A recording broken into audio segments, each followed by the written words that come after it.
there, Rachel. Glad you came by today. There's something I wanted to talk to you about. Rufus, you've always got something to talk about. What's on your mind today? Go ahead, let it out. I'm all ears. Ron Paul and his libertarian supporters display a very strong belief that implementing the 10th Amendment to its extreme is the path our nation needs to follow in the future. I question Ron Paul and the libertarian understanding of our history and the significance of our Civil War. I question libertarian emphasis on the 10th Amendment. You need to explain yourself. I've been hearing a lot about the 10th Amendment. It seems to me there's nothing really wrong with it. All right, I will explain myself. Feel free to jump in whenever you want. The South, at one time, decided our Constitution and a unified America was not to their liking. They started America's Civil War. Yeah, I know. They used the 10th Amendment as one of their excuses to secede from the Union. Exactly. When the Confederacy seceded from the Union, they committed the ultimate act of treason. Today's libertarians and Ron Paul are the Southern traitors of the old Confederacy. That's a pretty harsh way to put things, isn't it? Well, look what they did. Take the romance out of what the South did. Take their reasoning for seceding out of the picture, and what you get is an attempt by the South to destroy America. Well, I guess there's no other way to put it. Yep, that's the bottom line.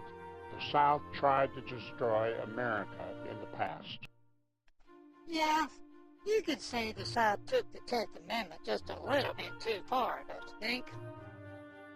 They sure did. And in today's terms, the Southern Confederacy were terrorists and enemies of the state.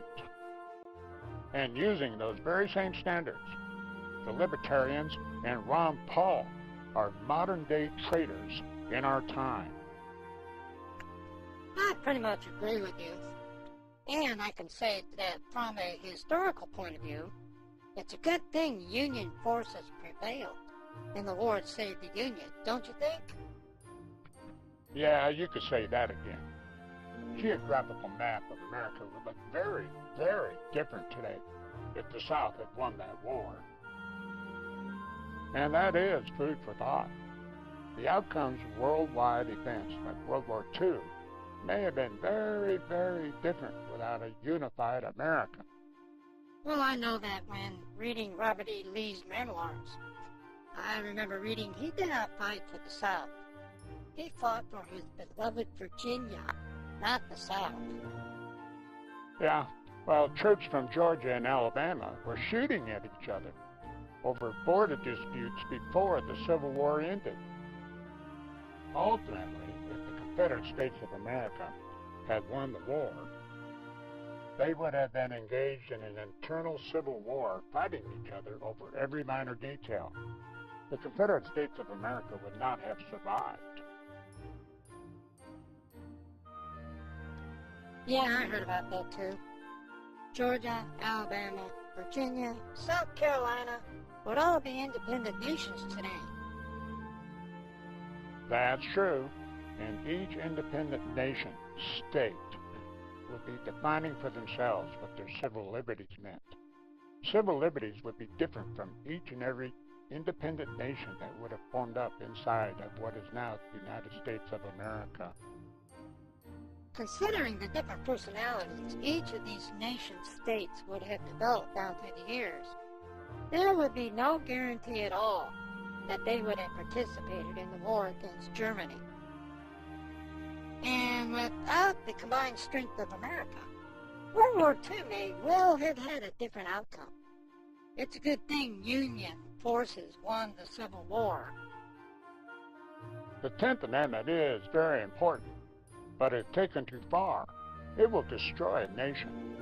Ron Paul takes the 10th Amendment too far. The old Soviet Union is a good example. Instead of a single nation, they now have a lot of independent nations in place of a unified country. Each new nation with their own laws, each new nation with their own definition of civil liberties. Each with their own foreign policy. Some of those new Soviet states are good, and some are bad, but the bottom line is, combined, they are but a shadow of their unified past. The same type of destruction can happen to America if the 10th Amendment is allowed to destroy the United States of America. It is fortunate for us and the world that the Soviet Union failed. However, I'm not so sure dividing and destroying American unity is a very wise course of action in the world we live in today. We are the world's last great hope. All of us in America and the world will suffer greatly if America breaks up.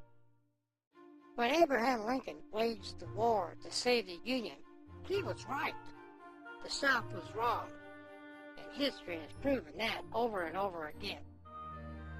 Ron Paul and his libertarians are completely wrong and represent a clear and present danger within the borders of the United States of America.